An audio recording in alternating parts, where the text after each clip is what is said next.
How's it going, everybody? Tony here from Kapowcast, bringing you another action figure review of the retro Spider-Man kind. And today we are taking a look at the retro Spider-Man Wave Kingpin repaint of the Build-A-Figure that was released with, Black Cat and all the rest of those guys. I don't remember who else was in that wave now, but it doesn't matter because this is the repaint we're looking at. I am excited for this guy. Just because this is kind of the rendition growing up of Kingpin that I remember, the purple and orange and blue that so many, I guess, think it is tacky, but I love it nonetheless. So here we have the retro card wave, doubled in size basically. I packed up the other one, so I should have kept one out to kind of put side by side, but this guy is a lot bigger than the other retro wave characters like Green Goblin and Daredevil and the new Spider-Man and all that stuff. Same thing on the front here. You got the Spider-Man 90s logo, the Marvel 90s logo. You got the billboard depicting the artwork from the very similar from the show. It's not exactly on point, but it is enough to make you realize what's going on here. You got your Kingpin in the plastic prison there. You have nothing, no sides, no top, no bottom, but we have a back here. Gotta scoot this back because it's just so ginormous. Obviously you got the retro wave Spider-Man line right there at the bottom. You have the same art that you've seen at the front of it. The interchangeable head artwork currently right there, and then your read up of Wilson Fisk right there, so you can pause and take a read on that if you will. All Lego mumbo jumbo on the bottom, and that is it for this retro packaging. So let's cut that bottom and get this guy out and take a look at him. And there we have it, Wilson Fisk, aka the Kingpin, out of his package. And man, oh man, he looks so much better out of package than he does inside. For accessories for this guy, he comes with this interchangeable head right there, which is a little bit more grimacing and kind of very businessman-like. Whoa! I do like the blue eyes. I'm gonna have to pull out the other Build-A-Figure. I don't remember if he has the blue eyes or not in the Build-A-Figure, but very well sculpted head. Flesh tone is very even. Eyebrows are very sleek. The eyebrows are on point. And he comes with his cane, which is a different paint job than the other one. Got some little smuts there. I'm not sure what the heck that is. Maybe some rando gold paint, looks like. Got some little bit more smuts up there at the top, at the base of the cane, and then the big old jewel at the top. Has the same warpage that the Build-A-Figure cane had when I got that too, but obviously pretty pliable material. I just straightened that out with my hand. I doubt it's gonna stay, but hey, whatever. It's just a cane, right? And that is it for the accessories. Taking a look at the figure, obviously it's a little bit different than the Build-A-Figure, but not much. We do have this screaming beat up face, which I do enjoy. I like the shiner that they have right there. And then these scratches and stuff to actually make him look like he was battling Daredevil or Spider-Man or, whatever other Marvel hero you want to go up against him. Love the blue neckerchief with the little jewel there inside.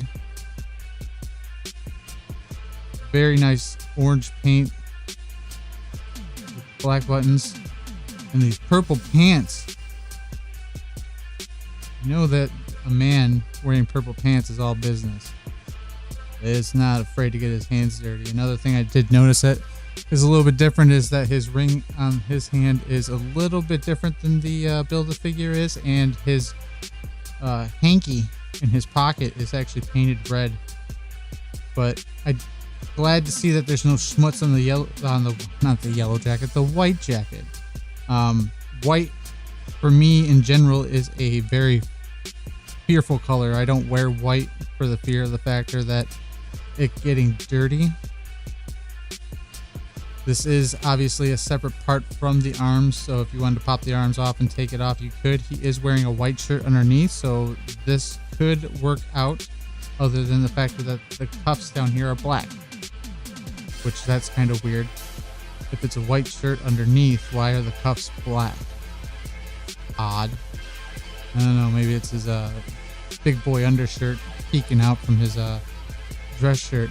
But it does look pretty fantastic. I love the colors. I love the new head sculpt with the battle damage and the screaming. It really kind of, I don't know, it gives a good variation between the heads of the Build-A-Figure and this figure. A little bit of a change. I do wish that we got a set or even a single swap out hand here, like a closed fist hand for this guy, so you can kind of make it a little bit more battle ready or battle enticing. Just because you got this closed fist, which is great for, you know, him throwing punches and all, but then you got this open fist that obviously, very obviously, is to hold the cane, which doesn't really it doesn't really stay in here. It didn't stay in here on the Build-A-Figure.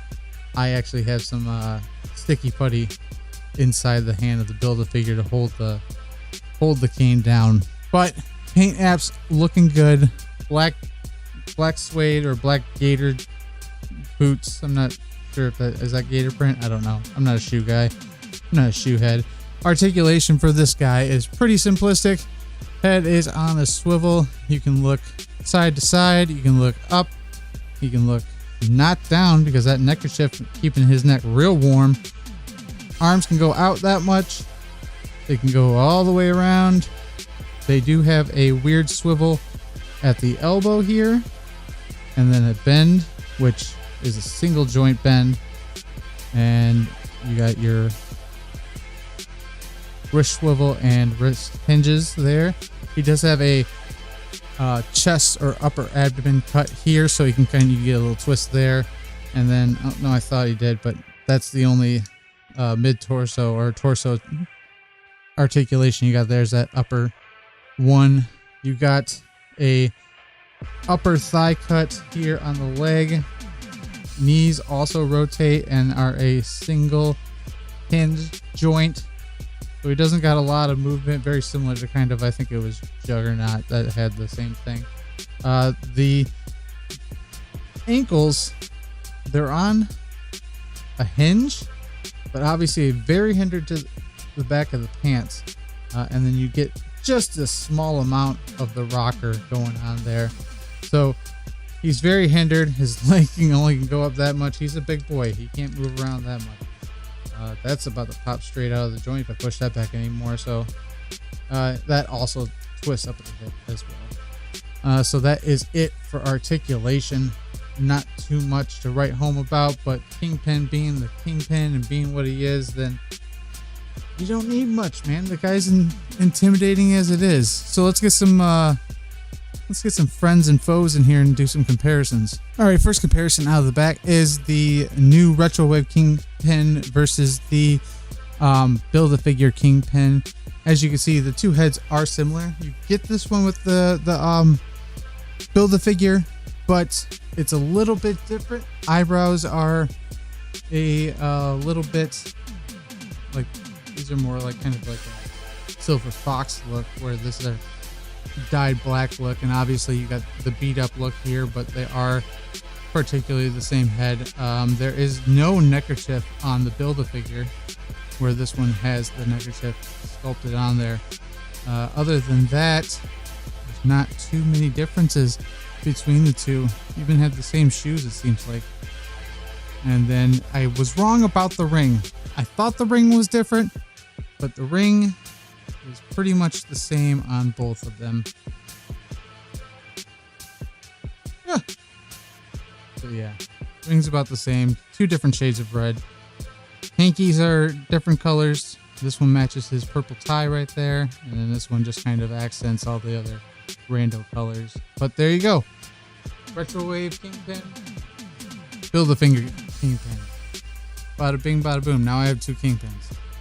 One for Daredevil, one for Spider-Man. I don't know. And there we have Retro Kingpin with the Retro Wave Daredevil. Really love the size comparison between these two. I think it's pretty much perfect.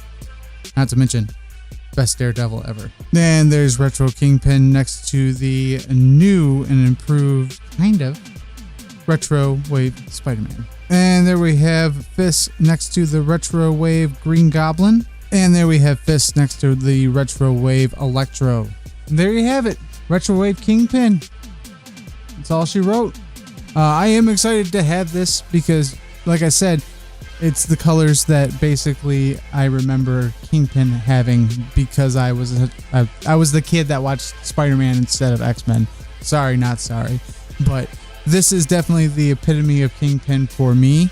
It may not be for others. A lot of people like the white suit. A lot of people want another variation of a black suit, which I would probably pick up too, just because like Kingpin's just one of those characters that isn't utilized a lot, but when he is, it's such a good storyline because he's so meticulous and so just kind of like he has everything planned to kind of like a T that he makes such a good different type of villain for people like Spider-Man, people like Daredevil.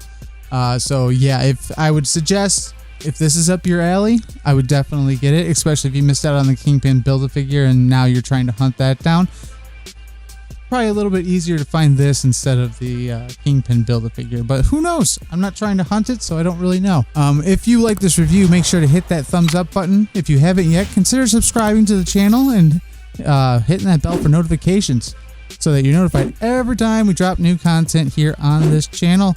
And until next time, I'll see you guys later.